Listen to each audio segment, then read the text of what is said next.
నమస్తే, welcome to #you. నేను మీ Rajesh. TDP ఎన్డీఏలో కీలక భాగస్వామిగా ఉంది. సో ఇప్పుడు ఏపీ విషయంలో కూడా కేంద్రంలో ఎన్డీఏ ప్రభుత్వం గతం కంటే భిన్నంగా వ్యవహరిస్తుంది. అంటే ఏపీ వినతులకు సానుకూలంగా స్పందిస్తుంది. అంటే గతంలో పరిస్థితి ఈ విధంగా ఉండేది కాదు. గతంలో విభేదాలతోటి బయటకు వచ్చినటువంటి సందర్భాలు కూడా ఉన్నాయి. కానీ ఈసారి మాత్రం దానికి భిన్నంగా వ్యవహరిస్తుంది. అంటే అమరావతి కానీ పోలవరం విషయాల్లో కూడా పూర్తిగా రాష్ట్రానికి రాష్ట్ర ప్రభుత్వానికి సహకరిస్తుంది.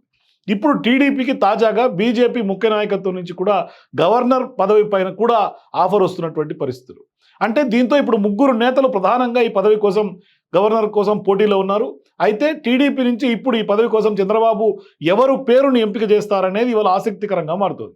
సో టీడీపీ నుంచి గవర్నర్ అయ్యే అవకాశం దక్కేది ఎవరికి అనే చర్చ ఇప్పుడు పార్టీలో ఈ అంశం మీద చర్చ జరుగుతోంది. తెలంగాణ అట్లాగే తెలుగు రాష్ట్రాల్లో కూడా కొంత జోరుగా పొలిటికల్ సర్కిల్లో చర్చ జరుగుతోంది.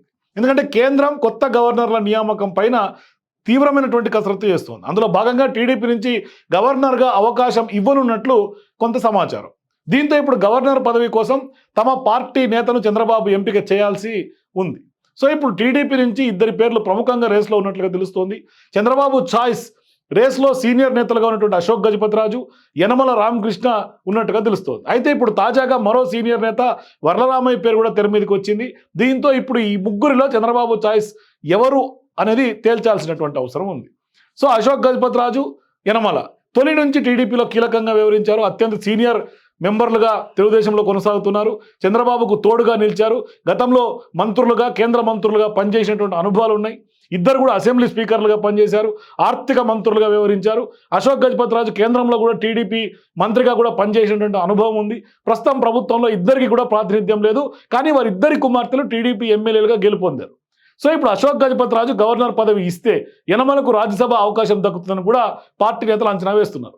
అదేవిధంగా వరలరామయ్య పేరు పైన కూడా జోరుగా చర్చ జరుగుతోంది. గతంలో రాజ్యసభ అభ్యర్థుల ఖరారు విషయంలో కూడా చివరి వరకు వరలరామయ్య పేరు తెర మీద ఉండటం, చివరి నిమిషంలో మరొకరికి దక్కడం కూడా గతంలో జరిగింది.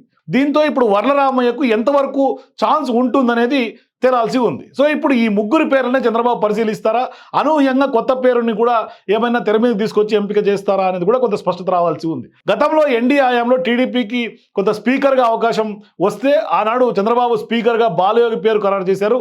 అదేవిధంగా ఇప్పుడు ఏపీలో సామాజిక సమీకరణాలు అట్లాగే రాజకీయాలు కూడా కొంత కీలకంగా మారాయి. బీసీ, ఎస్సీ వర్గాలకు పార్టీ నుంచి గవర్నర్ పదవికి చంద్రబాబు కొంత సిఫార్సు చేసే అవకాశం ఉందనే అంచనా కూడా వ్యక్తమవుతోంది. అయితే అశోక్ గజపతిరాజు అందరికీ ఆమోదయోగ్యమైనటువంటి నేత కావడంతో ఆయనను కాదనలేని పరిస్థితి కూడా కొంత టీడీపీలో ఉంటుంది. దీంతో ఇప్పుడు చంద్రబాబు గవర్నర్ విషయంలో పార్టీ పొలిట్ బ్యూరోలో చర్చించిన తర్వాత నిర్ణయం తీసుకునే అవకాశం ఉందనేది పార్టీ వర్గాలు చెప్తున్నారు. ఫైనల్గా ఎవరి వైపు మొగ్గు చూపుతారనేది మాత్రం పార్టీలో అయితే మాత్రం కొంత ఆసక్తికరమైనటువంటి చర్చ జరుగుతోంది. సో మీరు కూడా ఎవరైతే గవర్నర్ పదవికి సూట్ అవుతారు, చంద్రబాబు ఎవరి వైపు మొగ్గు చూపే అవకాశాలు ఉందో మీ అభిప్రాయాన్ని కింద కామెంట్ సెక్షన్లో తెలియజేయండి. For more videos please watch #.